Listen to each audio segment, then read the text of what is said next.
और अब कलाम खलील मामून पेश करने के लिए मैं आवाज़ दे रहा हूँ डॉक्टर तस्नीम ताज को।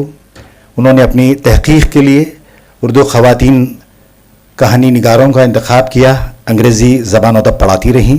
मैं गुजारिश करता हूँ कि वो तशरीफ़ लाएँ और कलाम खलील मामून से हमें नवाजें। मुअज़्ज़िज़ हाज़िरीन, आदाब, आत्मीयरे ಎಲ್ಲರಿಗೂ नमस्कार। आज जो मैं खलील मामून साहब के नज़्म पेश करने से पहले चंद चीज़ें बयान करना चाहती हूँ। शायद सेंट्रल साहित्य एकेडमी के एक अदबी महफ़िल में खलील मामून साहब ने अपनी नज़्म आखिरी हिजरत से पहले सुनाई थी, जो मुझे बेहद पसंद आई।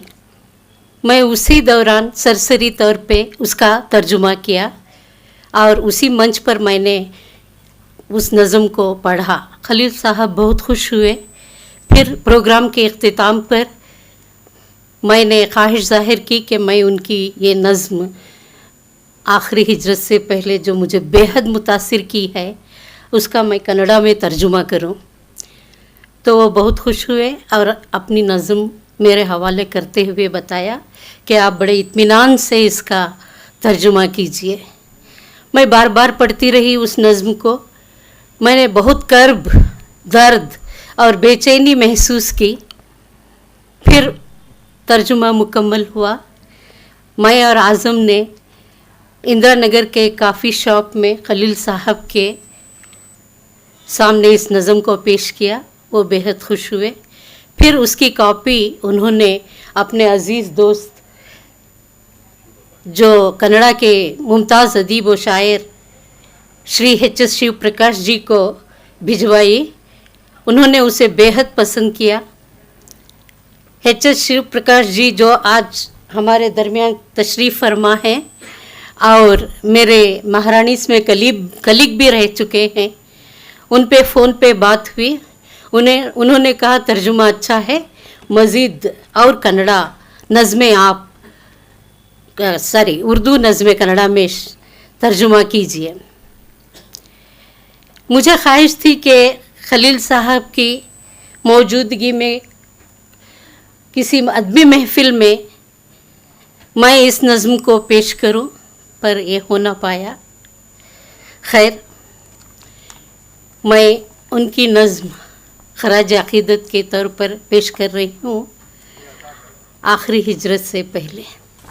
आखिरी हिजरत से पहले यही तो फ़क़त एक रास्ता है, यही तो फ़क़त एक रास्ता है जिससे गुज़रना है मुझको, जिस पे चलना है मुझको, गिरना है मुझको, गिर गिर कर संभलना है मुझको। ये जो खूबसूरत सी पगडंडियाँ जा रही हैं मेरे अतराफ़ आजू बाजू, वहाँ सिर्फ़ झाड़ियाँ ही झाड़ियाँ हैं। तेज़ जहरीले कांटों वाली सांप बिच्छू हैं, मोहिनियाँ हैं, शैतान हैं। मैं रिझूं न इस तरफ देखकर सीधे चलता रहूं। कहीं न कहीं मंजिलें मिल ही जाएंगी जिन पे रुककर वापस आना नहीं है। यहीं पर अज़ां है, यहीं घंटियों की सदाएं हैं। खामोशी के मिनारे से सड़ी हुई हड्डियाँ बोलती हैं। यहीं पर सुबह शाम हर पल जलते हुए हवन का ताज़ा ताज़ा नीला नीला धुआं उठ रहा है। यहीं खूबसूरत चमकते हुए आसमां के खला में मेरे और तेरे आंसुओं की अमर बेल ऊपर ऊपर जन्नत की जानिब जा रही है। यही तो फ़क़त एक रास्ता है जिससे गुज़रना है मुझको, कभी साथ तेरे, कभी सिर्फ अकेले, कभी एक अनुभव के साथ। झूठ सच कुछ न कुछ बोलना है, खैर शर अपनी हस्ती का हाथों में अपने तोलना है।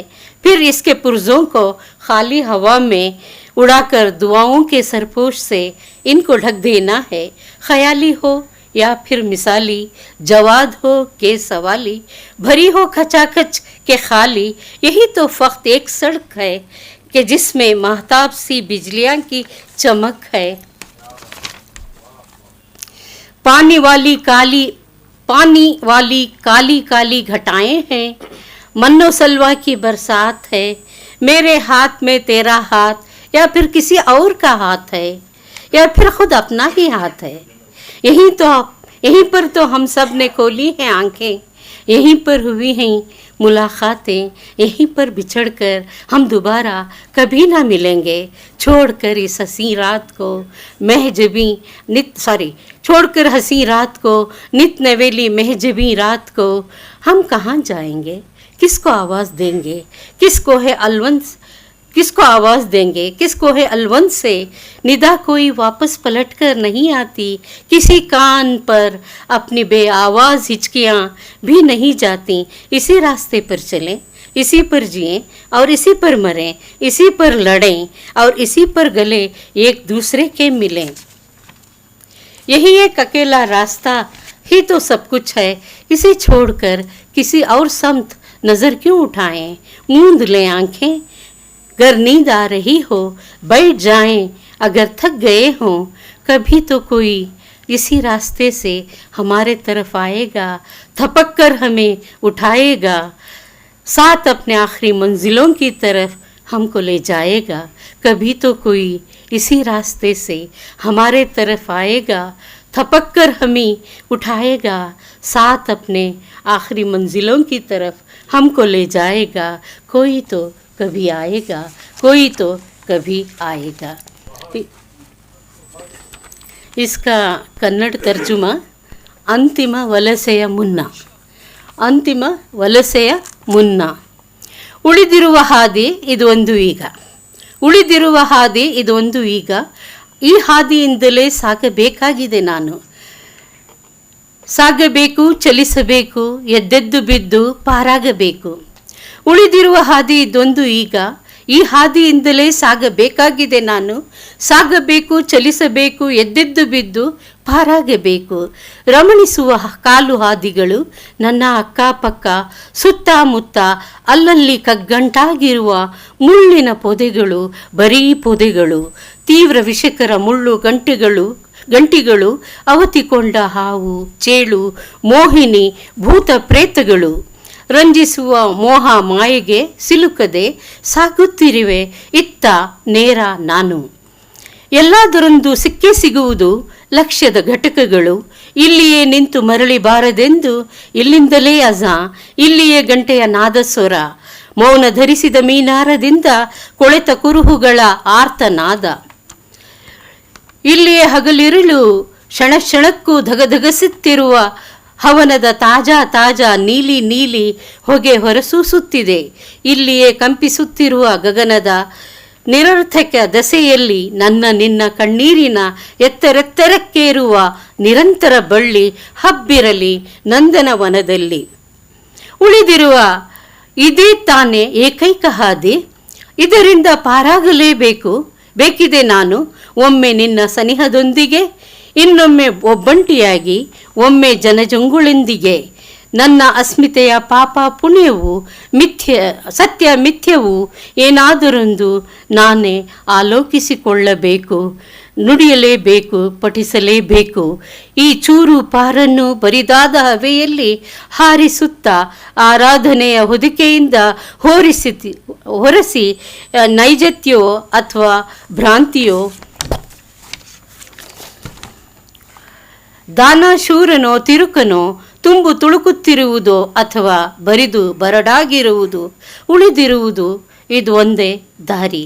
ಇಲ್ಲಿಯೇ ಚಂದಿರನ ಮಿಂಚಿನ ಕಾಂತಿ, ಕಂಬನಿಯ ಮುಸುಕುಗಟ್ಟಿದ ಕಾರ್ಮೋಡುಗಳು, ಸರ್ವಶಕ್ತಿಯಿಂದ ಸುರಿಯುತ್ತಿರುವ ಮನ್ನೋಸಲ್ವವಿನ ಮಳೆಯು ನಿನ್ನ ಹಸ್ತದೊಂದಿಗೆ ಅಥವಾ ಪರಹಸ್ತದಲ್ಲಿ ಅಥವಾ ನನ್ನೊಡನೆಯೇ ಇಲ್ಲಿಯೇ ತೆರೆದಿರುವುದು ನಮ್ಮ ಅಂತರಂಗದ ಕಣ್ಣುಗಳು.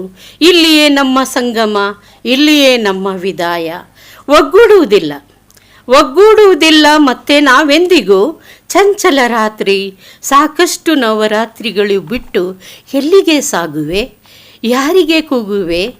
ಯಾವ ಅಲ್ವನ್ ಪರ್ವತದಿಂದಲೂ ಮರಳಿ ಬರುವುದುಂಟೆ ಕೂಗು. ನನ್ನ ಗದ್ಗದಿತ ಯಾವ ಶ್ರವಣಕ್ಕೂ ಕೇಳಿಸದೆ ಇದೇ ಹಾದಿಯಲ್ಲಿ ಸಾಗುತ್ತಾ ಜೀವಿಸುವೆ, ಮರಣಿಸುವೆ, ಕಾದಾಡುವೆ ಮತ್ತು ಇಲ್ಲಿಯೇ ಆಲಂಗಿಸಿಕೊಳ್ಳುವೆ. ಇದೇ ಹಾದಿ ತಾನೇ ನನ್ನ ಏಕೈಕ ಸರ್ವಸ್ವ. ಇದರ ಹೊರತು ಅನ್ಯಕ್ಕೆ ಕಣ್ಣಾಡಿಸುವುದೇಕೆ? ನಿದ್ದೆ ಮಂಪರಿಸಿದರೆ ನಿದ್ದೆಗೆ ಜಾರೋಣ, ಆಯಾಸಕ್ಕೆ ತುತ್ತಾಗಿದರೆ ಕುಳ್ಳರಿಸೋಣ. ಎಂದಾದರೊಮ್ಮೆ ಇದೇ ಹಾದಿಯಿಂದ ನನ್ನೆಡೆಗೆ ಯಾರಾದರೂ ಬಂದು ಸಂತೈಸಬಹುದು, ಮರಳಿ ಎಚ್ಚರಿಸಿ ತನ್ನೊಡನೆಯೇ ಅಂತಿಮ ಗುರಿಯೆಡೆಗೆ ಕರೆದೊಯ್ಯಬಹುದು. ಎಂದಾದರೊಮ್ಮೆ ಇದೇ ಹಾದಿಯಿಂದ ನನ್ನೆಡೆಗೆ ಯಾರಾದರೂ ಬಂದು ಸಂತೈಸಬಹುದು, ಮರಳಿ ಎಚ್ಚರಿಸಿ ತನ್ನೊಡನೆಯೇ ಅಂತಿಮ ಗುರಿಯೆಗೆ ಕರೆಯೊಯ್ಯಬಹುದು. ಎಂದಾದರೊಮ್ಮೆ ಯಾರಾದರೂ ಒಬ್ಬರು ಬರುವರು, ಎಂದಾದರೊಮ್ಮೆ ಯಾರಾದರೂ ಬರುವರು. मोअज़्ज़िज़ हाज़रीन, आपने मुझे सुना, बहुत बहुत शुक्रिया. इस मौके का मैं उर्दू एकेडमी जो मुझे फ़राहम किया है, मैं बहुत मशकूर हूँ. शुक्रिया.